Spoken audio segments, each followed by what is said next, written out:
Gusto ko lang i-share sa inyo yung product na ginagamit namin dito sa kwarto na mosquito repellent. Lalo na may kasama kaming mga bata dito. Di kasi maiiwasan yung mga lamok, langgam, minsan nga langaw.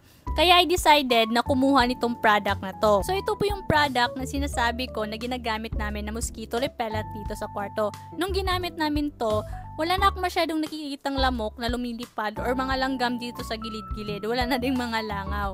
Hindi kasi may iwasan na may makakapasok talaga na insect dito sa kwarto namin. Lalo na open space kami dito. Nung ginamit ko ito, konti pala yung nabawas dito sa bottle. And madali lang naman siyang gamitin. Kunin lang natin yung takip nitong bottle.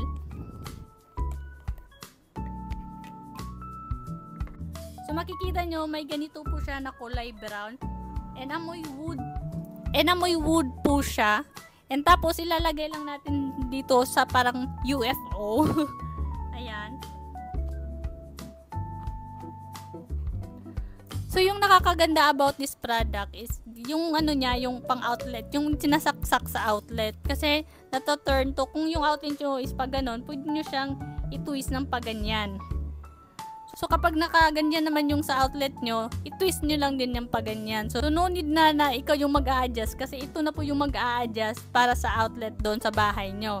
So dapat naka-vertical lang yung product. Hindi dapat nakahiga yung product or nakaganyan. Dapat nakaganito talaga. Pero pag ginagamit nyo na ito, wala siyang usok at wala din siyang amoy.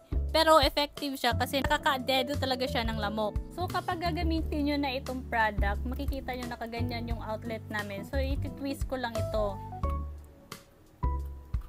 So na-twist ko na siya. So isasaksak ko lang siya dito sa outlet. So make sure nakaganyan yung product or yung item. Tapos ito turn on mo lang para gumana na. So ganyan lang po kadali gamitin itong product na to. So hahayaan lang namin siya nakasaksak dyan. So wala kayong makikita na smoke at wala din kayong maaamoy kapag na-turn on nyo na to. Pero effective yan kasi makikita nyo na lang kinabukasan may mga lamok na sa sahig nyo na dedo na. Ganitong product lang yung ginagamit namin as mosquito repellent dito sa kwarto para sa aming mga bata. Para wala na masyadong lamok or mga langgam kasi di talaga may iwasan na may mga insect na nakakapasok sa ating kwarto.